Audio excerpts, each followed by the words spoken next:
The emergency beacon cut through the void of space like a scream in the night. Captain Sarah stood on the bridge of the UES Retribution, her weathered hands gripping the command rail as the translation matrix worked to decode the alien transmission. Around her, the bridge crew maintained their posts with military precision, but she could feel the tension crackling through the air like electricity before a storm. "Signal analysis complete, Captain," reported Lieutenant Commander Torres from the communications station. His voice carried the weight of someone who had seen too many battles and knew the sound of desperation when he heard it. "It's definitely not human in origin, but the universal distress protocols are embedded within the carrier wave. Someone out there is calling for help." Sarah studied the holographic display that materialized above the central console. The signal originated from a system designated only as 442, roughly 18 light-years from their current position. What made her blood run cold was not the distance, but the sheer power required to broadcast an SOS signal across such a vast expanse of space. Whatever civilization had sent this message possessed technology that rivaled or exceeded humanity's own capabilities. "Ma'am, there's something else," Torres continued, his fingers dancing across the control interface. "The signal contains what appears to be tactical data. Star charts, fleet movements, weapon signatures. It's like they're not just calling for help, they're providing intelligence on whatever's attacking them." The bridge fell silent except for the steady hum of the ship's systems. Sarah had commanded the Retribution for over a decade, leading humanity's most elite military vessel through conflicts that had tested the very limits of human endurance and ingenuity. She had faced down pirate fleets, rogue AI constructs, and even the nightmare creatures that emerged from the dark spaces between stars. But this felt different.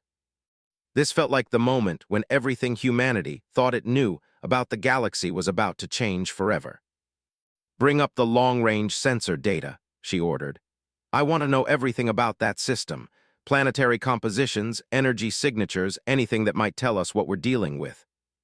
The main flickered to life, displaying a three-dimensional representation of the 442 system.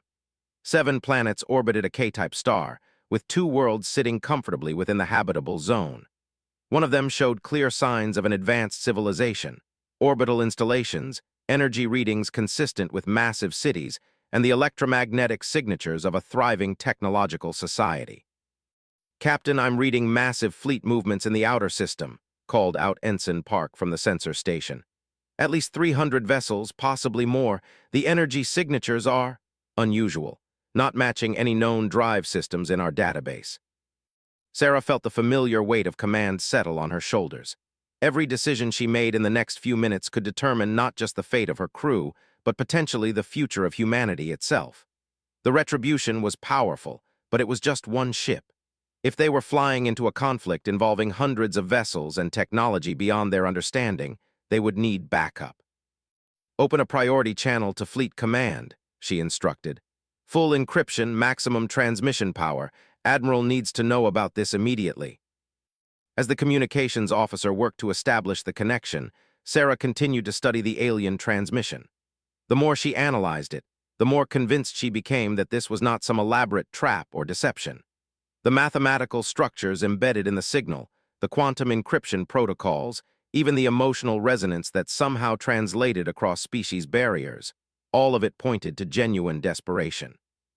The shifted to show Admiral, a stern woman whose silver hair and features spoke of a lifetime spent defending humanity's interests in an often hostile galaxy. The Admiral's expression grew increasingly grim as Sarah briefed her on the situation. "Captain, what's your assessment of the threat level?" asked, her voice carrying the authority of someone accustomed to making decisions that affected billions of lives.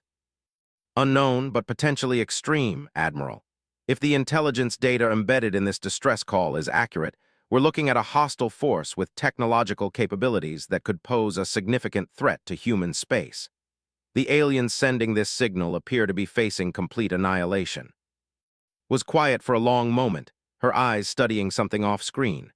When she spoke again, her voice carried a note of steel that Sarah recognized from their previous encounters with existential threats. "Captain, you're authorized to investigate, but you're not going in alone. I'm mobilizing the 3rd Fleet. Admiral will bring the Leviathan, the Sovereign, and 8 heavy cruisers. ETA to your position is 72 hours. Until then, you are to maintain position and continue monitoring the situation." Understood, Admiral. What about rules of engagement? Standard protocols apply, but Captain, I want you to remember something. Humanity has survived in this galaxy because we've never backed down from a fight, especially when innocent lives are at stake. If these aliens are facing extinction, and if their attackers represent a threat to human space, then we may be looking at our next great challenge. The transmission ended, leaving Sarah alone with her thoughts and the weight of impending decision. She had served in the colonial wars, fought against the synthetic intelligences that had nearly destroyed human civilization, and stood on the bridge of burning ships as they fell around her. But something about this situation felt different, bigger, more consequential. Captain, Torres called out, breaking her concentration. We're receiving another transmission from the same source. This one's different, though. It's not a distress call. Put it through. The bridge speakers crackled to life, and for the first time in human history, an alien voice spoke directly to a human crew.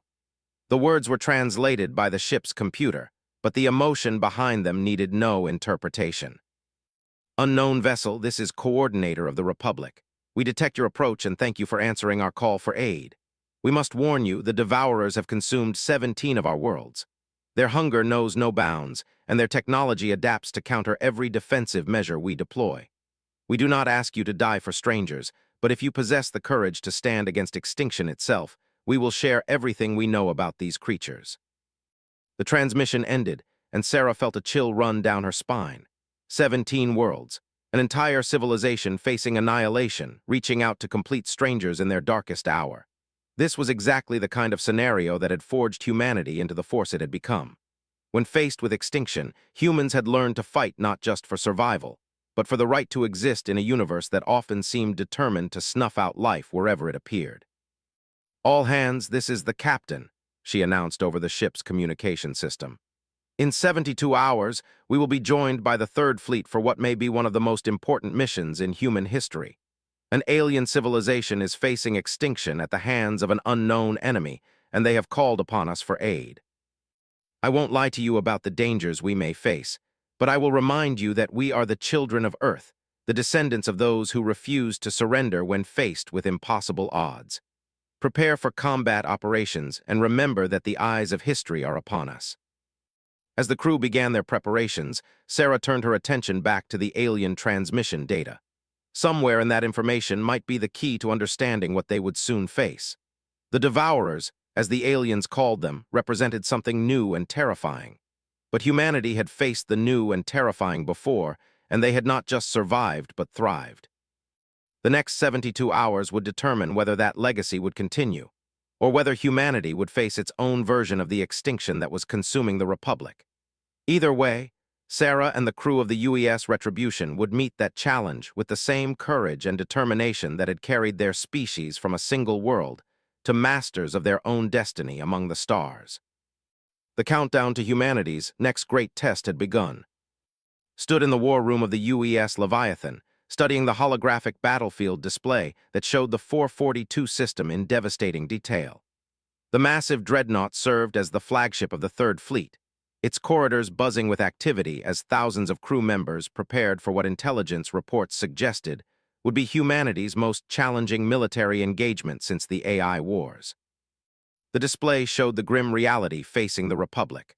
Of their original 19 worlds, only 2 remained under their control, and those were under siege by forces that conventional military understanding. The Devourers, as the aliens had named their attackers, employed technology that seemed to bend the very laws of physics to their will.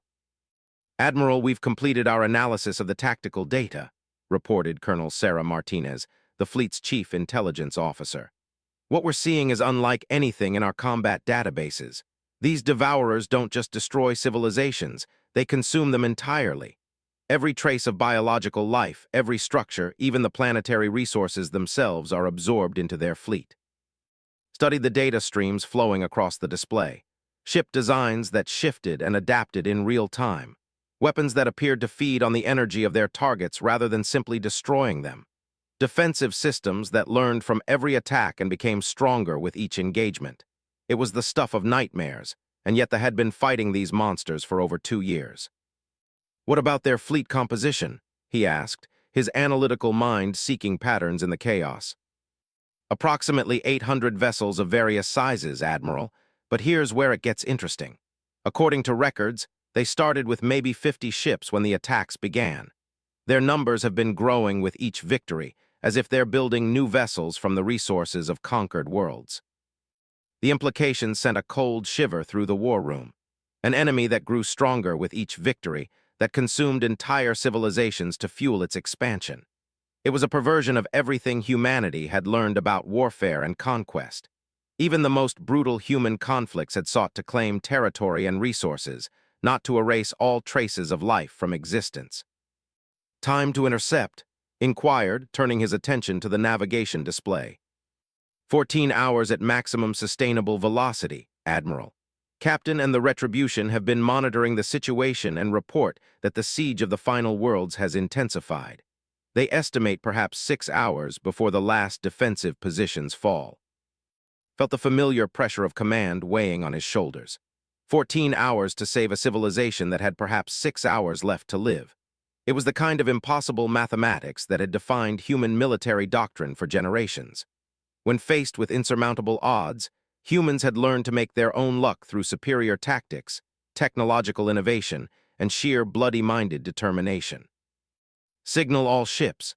We're going to maximum burn. I don't care if we have to rebuild every engine in the fleet afterward. Send word to Captain that she is authorized to begin preliminary reconnaissance of Devourer forces, but under no circumstances is she to engage without fleet support." The Leviathan shuddered as its massive engines pushed beyond normal operational parameters. Around the flagship, 9 other vessels of humanity's most advanced military technology accelerated into the darkness between stars. Each ship represented decades of engineering innovation and the accumulated experience of countless battles. Their crews were the finest humanity had produced, veterans of campaigns that had tested the limits of human courage and ingenuity. Captain's voice crackled through the communication system from the Retribution's position at the edge of the 442 system. "Admiral, we've established contact with the surviving forces. Coordinator is requesting permission to upload complete tactical databases to our systems. The information they're offering includes detailed analysis of Devourer weaknesses and attack patterns." "Permission granted, Captain. What's the current situation at their last stronghold?" "Grim, sir. The planet is under direct assault. Orbital defenses are failing, and Devourer ground forces are beginning planetary bombardment operations. I'm reading massive energy signatures consistent with some kind of matter conversion technology. They're literally eating the planet's surface." Closed his eyes for a moment, feeling the weight of billions of lives hanging in the balance. They were fighting for their very existence, and humanity was racing against time to prevent a genocide that would echo through galactic history. "Admiral," called out Commander from the sensor station, "we're receiving priority transmissions from the outer colonies. Deep space monitoring stations have detected similar energy signatures moving through the Vega system. It appears the Devourers aren't limiting their attacks to space." The war room fell silent as the implications sank in. If the Devourers were expanding their operations, it was only a matter of time before they set their sights on human space.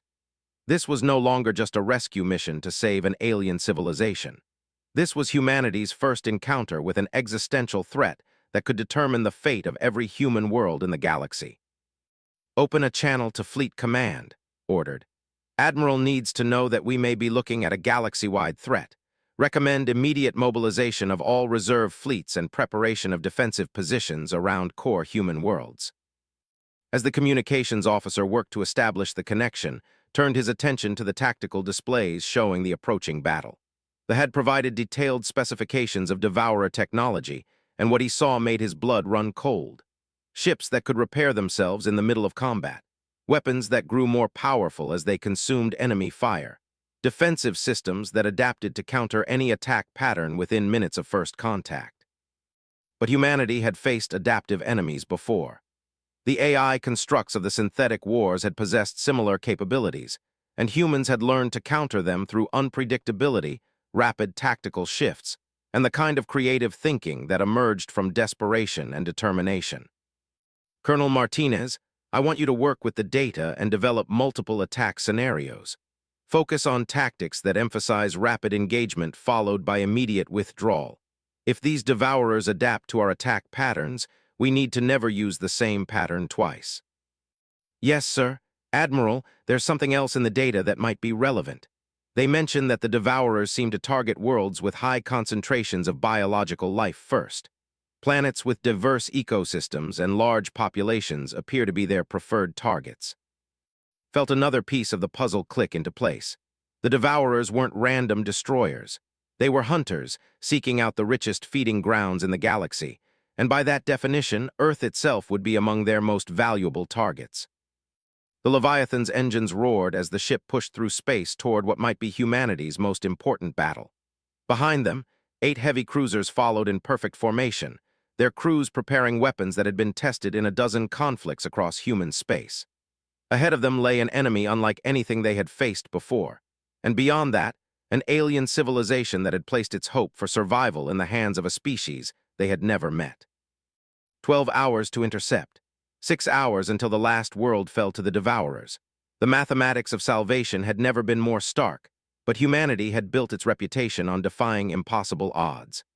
The fleet raced through the void, carrying with it not just advanced weapons and military experience, but the accumulated courage of a species that had clawed its way from a single world to a position among the stars. Whatever awaited them in the 442 system, the crews of the Third Fleet would meet it with the same determination that had carried humanity through every previous crisis. The galaxy was about to learn why humans had earned their reputation as the most stubborn and dangerous species to emerge from the dark spaces between the stars. The countdown to humanity's intervention in an alien genocide continued, and with each passing minute, the stakes grew higher. Success would mean saving an entire civilization and potentially preventing the spread of an existential threat. Failure would mean watching a species die and facing the possibility that humanity might be next on the devourer's target list. Admiral stood in the heart of the most powerful military force humanity had ever assembled, and prepared to write the next chapter in the story of human defiance against an uncaring universe.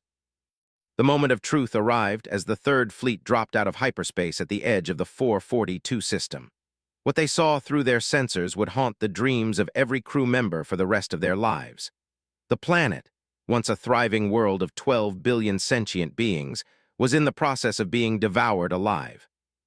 Massive devourer ships, each one the size of a human city, hung in orbit around the dying world like mechanical vultures. Streams of energy connected ship to planet, carrying with them not just matter and resources, but the very essence of a civilization that had existed for thousands of years. The planet's surface, once covered with gleaming cities and vast forests, now showed the spreading gray scars of complete consumption. Admiral stood on the bridge of the Leviathan, watching the feeds from the reconnaissance drones as they revealed the true scope of the horror facing the galaxy. The Devourers numbered nearly 1,000 ships now, their fleet grown fat on the resources of 17 consumed worlds. Each vessel pulsed with organic-looking technology that human understanding of engineering and physics. Admiral, we're receiving a transmission from the last command center, reported the communications officer. Audio only, the visual systems appear to have been damaged. Put it through. The bridge speakers crackled with static, and then a voice emerged that carried the weight of a dying species. Coordinator spoke with the formal dignity of someone who knew they were delivering their civilization's final words. Human fleet, we welcome you to what may be our final hour. The Devourers have breached our last orbital defenses, and their consumption beams have reached the planetary surface. We estimate perhaps 90 minutes before our civilization ceases to exist. We do not ask you to die with us, but if you possess any capability to carry word of our fate to other species, please ensure that the galaxy knows we existed. We were scientists and artists, philosophers and dreamers. We reached for the stars and found only hunger waiting for us in the darkness. The transmission faded into static, leaving the human fleet alone with the weight of impending genocide. Around the bridge, hardened military officers struggled to comprehend what they were witnessing. This was not war as humanity understood it. This was the systematic erasure of an entire species, conducted with the cold efficiency of a harvesting operation. Captain, what's the status of your preliminary reconnaissance? Asked, knowing that the Retribution had been observing Devourer operations for the past several hours. Admiral, we've identified significant weaknesses in their formation. The Devourers appear to prioritize consumption efficiency over defensive positioning. Their larger vessels are stationary during feeding operations, and their escort ships follow predictable patrol patterns. If we can disrupt the consumption beams, we might be able to force them to redeploy their entire fleet. Study the tactical display, his mind racing through attack scenarios and potential consequences. The Devourers outnumbered the human fleet by more than 10 to 1, and their technology was demonstrably superior in many respects. But they had made a critical error that humanity was uniquely positioned to exploit. They had assumed that their victims would either submit to consumption or die in futile resistance. They had not prepared for an enemy that specialized in impossible victories. All ships, this is Admiral. We are about to engage in combat with an enemy that has never faced human military doctrine. They expect conventional tactics and predictable strategies. What they're going to get is the accumulated fury of a species that has never accepted defeat as a permanent condition.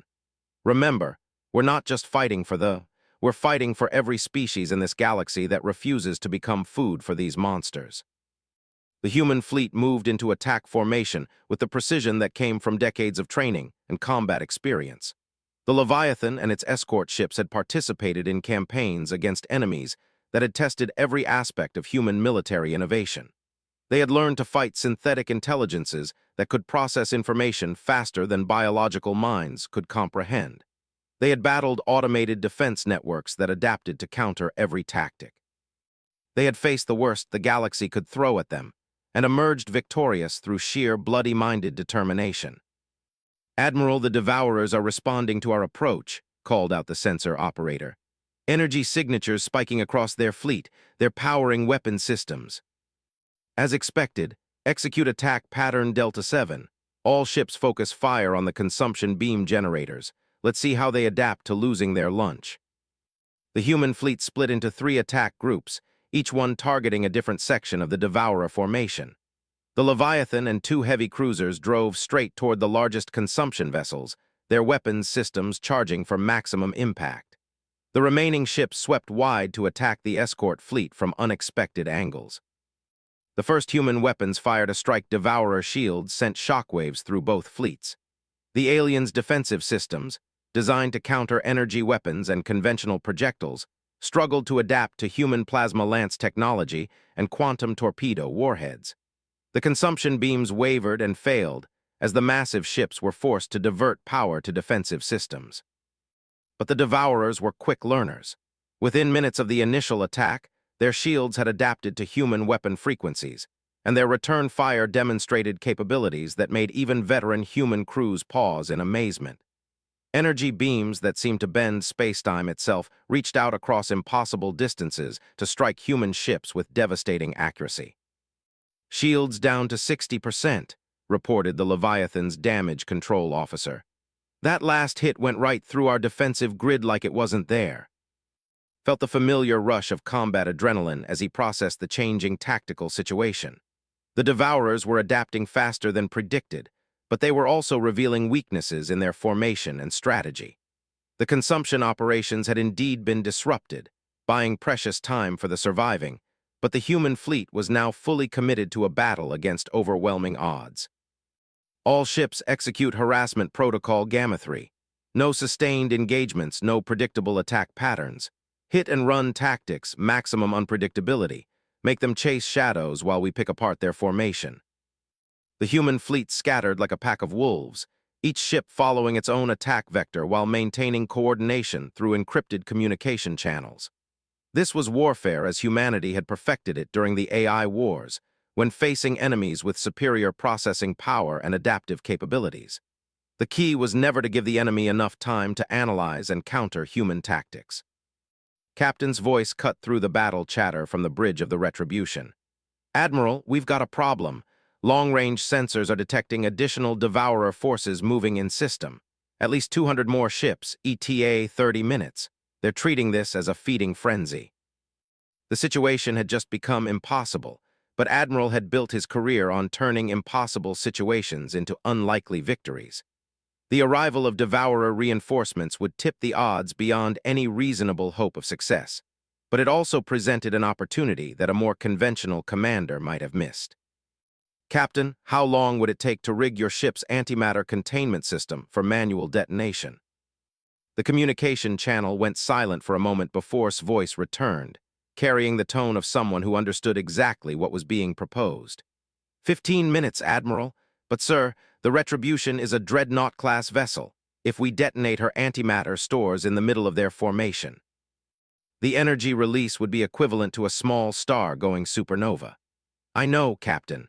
The question is whether you and your crew are prepared to make that sacrifice to save 12 billion lives and potentially prevent these monsters from spreading across the galaxy. Another pause, and then's voice carried the calm certainty of a professional military officer who had always known this moment might come. Admiral, my crew and I took an oath to defend humanity and its allies against all threats. If this is what that oath requires, then we're ready to honor it. Give us 20 minutes to rig the detonation system and evacuate as many survivors as possible.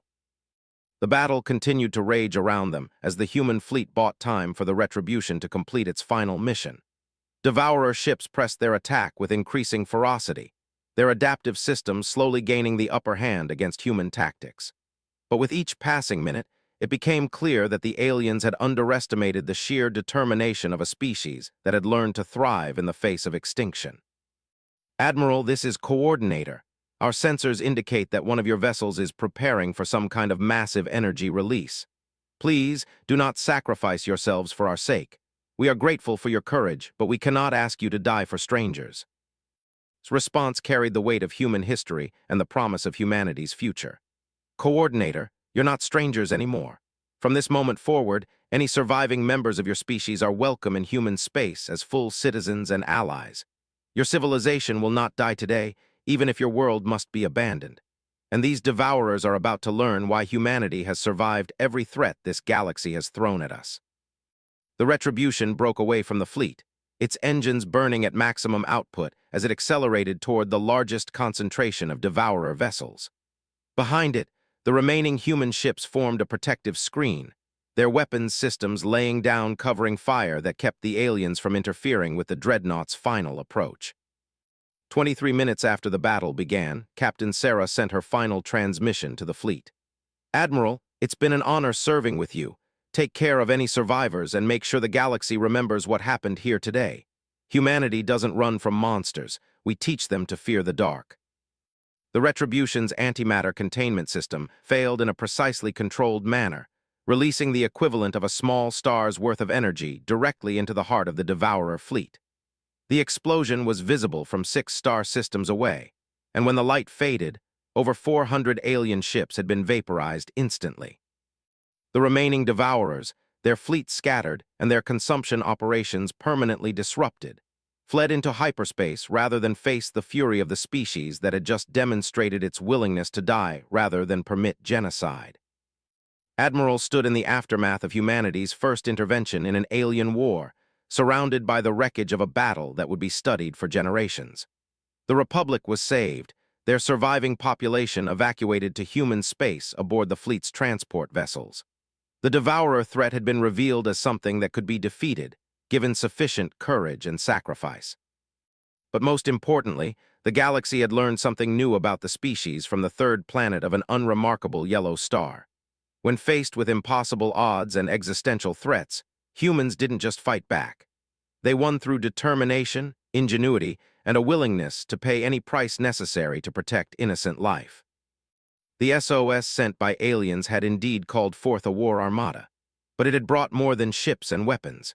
It had brought the indomitable spirit of a species that refused to surrender to the darkness between the stars, no matter how hungry or vast that darkness might be. Time 14:38. Sarah walked 3 paces behind Ambassador Harrison, her enhanced hearing picking up fragments of conversation from a dozen different species. The station's corridors buzzed with activity as delegates scrambled to contact their home governments, seeking guidance on humanity's ultimatum. None of them understood what was really happening. 2 minutes and counting. Her neural implant chimed softly, a sound only she could hear. Data streams flowed across her enhanced vision ship positions, defensive grids, communication frequencies. The information came from sources scattered across local space, invisible observers that had been watching and waiting for this moment. Ambassador, she said quietly, we should return to our quarters. Harrison nodded, understanding passing between them. The rest of the human delegation followed, their faces masks of diplomatic composure despite the turmoil beneath.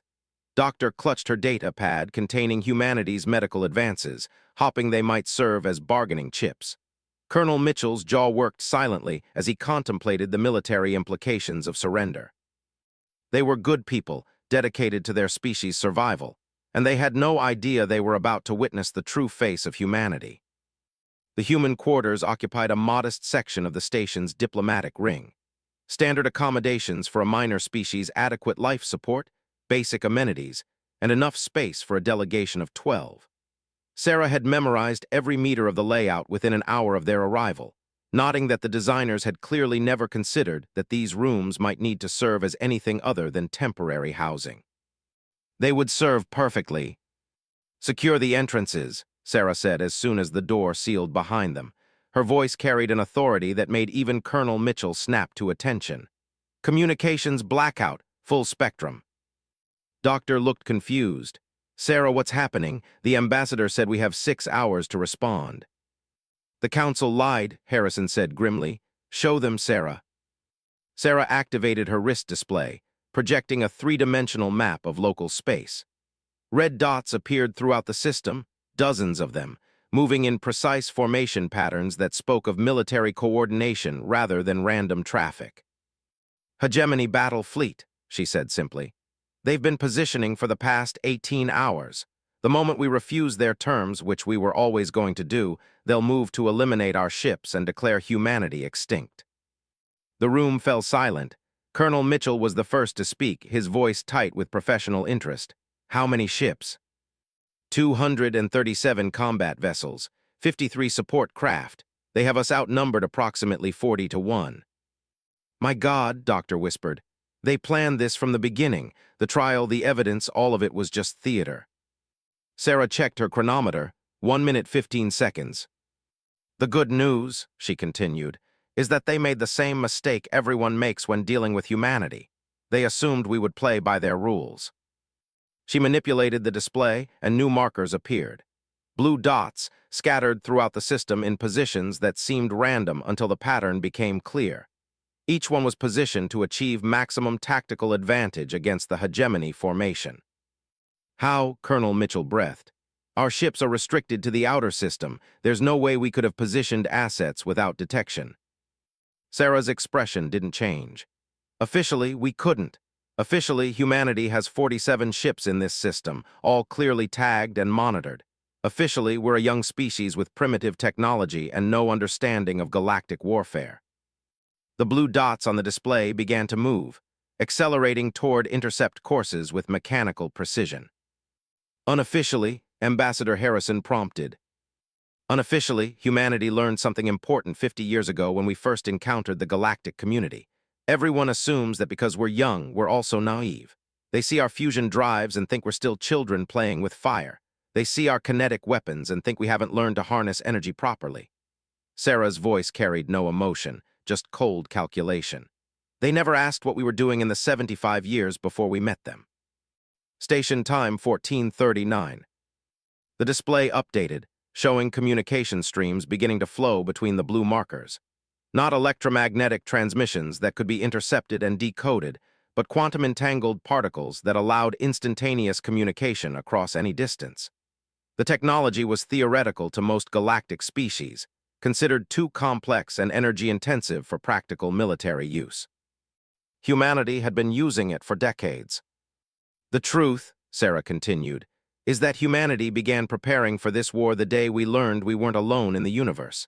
Every ship we've built, every technology we've developed, every diplomatic contact we've made, all of it was designed for one purpose: to survive first contact with a hostile civilization. Doctor shook her head in disbelief. But the hegemony isn't hostile. They offered us protectorate status. They could have simply destroyed us without warning. Could they? Sarah manipulated the display again, zooming out to show a broader view of galactic space. Dozens of systems lit up in various colors: green for hegemony core worlds, yellow for protectorates, red for recently conquered territories. Look at the pattern. Every species they've protected has lost its independence within 2 generations. Every species that refused their protection has been declared extinct. They're not explorers or peacekeepers. They're conquerors with better public relations. 30 seconds. Sarah's neural implant chimed again, this time with a different tone.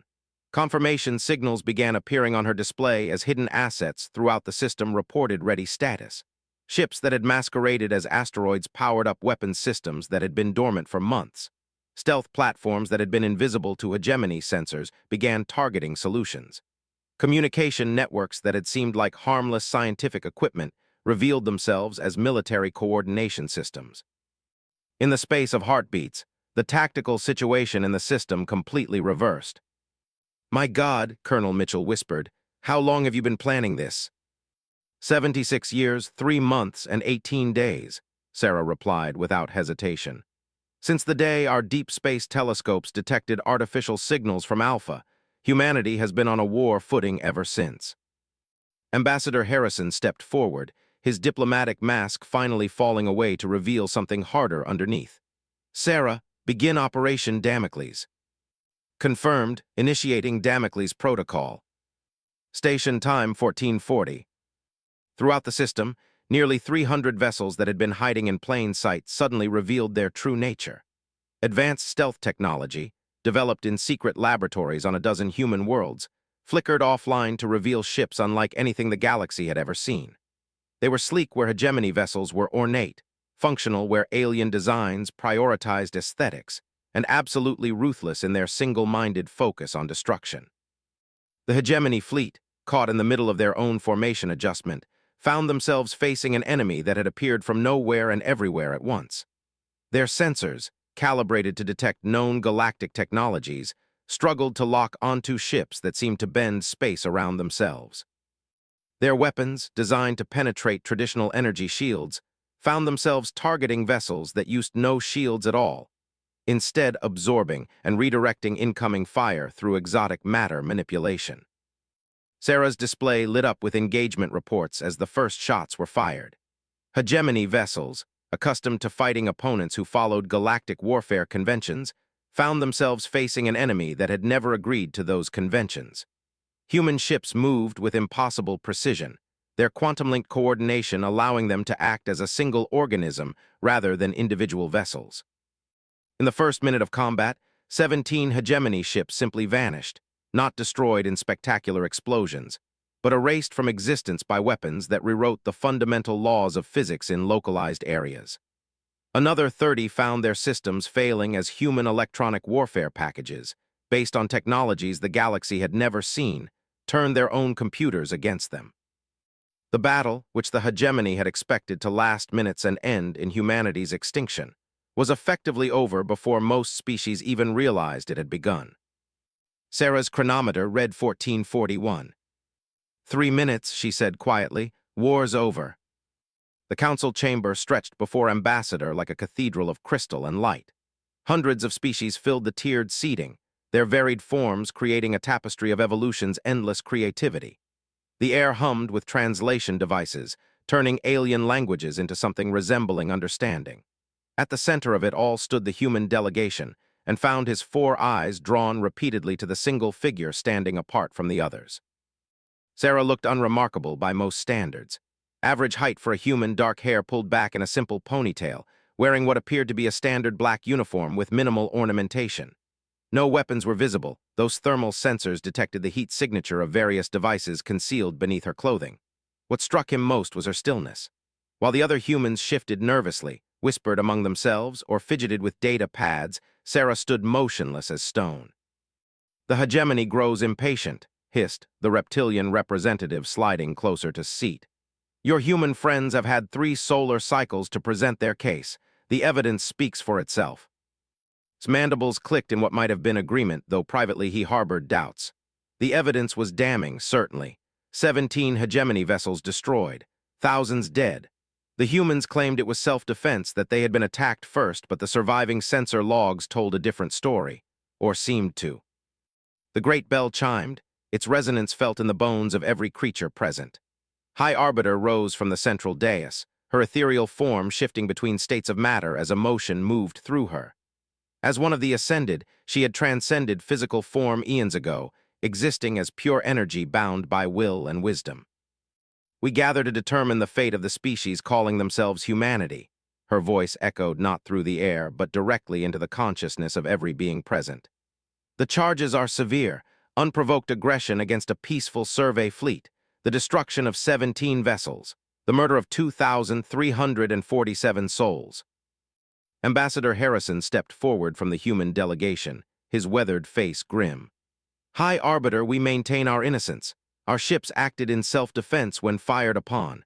We have submitted all our sensor logs, all our communications records. We ask only for fair consideration of the evidence. A rumble of discontent passed through the assembled representatives. The hegemony had been expanding its influence for centuries, bringing order and civilization to the chaotic Outer Rim territories. Humanity had been discovered barely 50 years ago, a young species still confined to a handful of star systems. That they would dare attack the hegemony seemed both shocking and inevitable to those who had watched them closely. Had been among the first to make contact with humanity. His scientific expedition had encountered their crude fusion ships near what they called Alpha. The humans had been cautious but curious, eager to learn but quick to establish boundaries. In the 50 years since, they had proven to be remarkable students of galactic civilization, absorbing new technologies and concepts with startling speed. Perhaps too remarkable. The evidence has been reviewed, continued. The sensor logs from both sides present inconsistencies, however the result remains unchanged. 17 ships destroyed, thousands dead, justice must be served. Watched as Sarah's head turned slightly, her eyes scanning the chamber with mechanical precision. Her gaze lingered on each exit, counted security personnel, assessed sight lines. A bodyguard's instincts, he realized, but protecting whom from what? The Council recognizes that humanity is a young species. His mental voice carried overtones of what might have been sympathy. Perhaps unaware of the full consequences of their actions. Therefore, we offer mercy. Surrender your military assets. Submit to hegemony oversight. Accept responsibility for this tragedy. Do this, and your species will be granted protected status within our empire. And if we refuse? Ambassador Harrison asked, though his tone suggested he already knew the answer. Then humanity will be declared a hostile species. Your worlds will be quarantined. Your ships will be destroyed on sight. You will have 72 hours to comply. The chamber erupted in a cacophony of alien voices, some supporting the decision, others calling for harsher measures, still others questioning whether even this was too lenient. Notice that through it all, Sarah remained perfectly still, her expression unchanged. Only her eyes moved, continuing their systematic surveillance of the chamber. Ambassador Harrison stepped back to confer with his delegation, could see the heated whispers, the gestures of disbelief and anger. Humanity had come seeking justice and found only subjugation or extinction. It was not the first time a young species had faced such a choice, though few had been given even this much consideration. The debate raged for over an hour before restored order. Ambassador Harrison, what is humanity's response? The old diplomat's shoulders sagged as he returned to the center of the chamber. High Arbiter, my government requires time to consider this. Offer. We request a recess to consult with Earth. Granted, you have 6 hours. When we reconvene, we will have your final answer. As the various delegations began to file out, noticed Sarah moving for the first time since entering the chamber. She fell into step behind the human delegation, her eyes never ceasing their vigilant sweep of the crowd. Something about her movements triggered a memory from his xenobiology studies, the way certain predators moved when they sensed danger but had not yet identified its source. In the corridor outside the chamber, caught up with Ambassador Harrison. Robert, a word. Harrison paused, his security detail maintaining a discreet perimeter.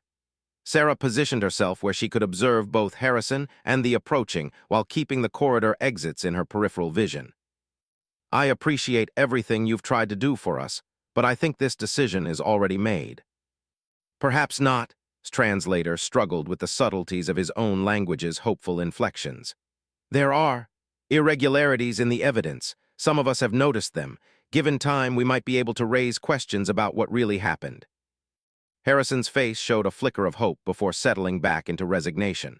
Time is the one thing we don't have. 6 hours to decide the fate of an entire species. He glanced around the corridor, nodding the various alien observers pretending not to listen. Between you and me, even if we accept their terms, do you really think they'll let us keep our independence? Or will this just be the first step toward complete absorption? Before could respond, Sarah stepped forward. Her movement was so sudden and fluid that defensive reflexes triggered, his carapace plates shifting to a protective configuration. But she merely leaned close to Harrison's ear and whispered something too quiet for the translation devices to pick up. Harrison's expression changed, cycling through surprise, concern, and something that might have been grim satisfaction. "How certain are you?" She held up 3 fingers. 3 hours, Harrison asked. She shook her head once. 3 minutes, Harrison breathed. Sarah nodded and stepped back to her previous position, once again becoming the unremarkable bodyguard she appeared to be, but had caught something in her eyes during that brief exchange, a cold calculation that reminded him of the weapons systems on his own ship. Not malicious, but absolutely without mercy for anything that threatened its designated target. "I think we need to get back to our delegation," Harrison said, his voice carefully neutral. "Thank you for the conversation." As the humans moved away down the corridor, found himself wondering what could happen in 3 minutes that would change the fate of an entire species. Around him, the other delegations continued their various discussions and machinations, unaware that according to one quiet human bodyguard, their time for debate was almost over. The chronometer on his wrist showed 14:37 station time. In 3 minutes, he suspected, nothing in the galaxy would ever be the same.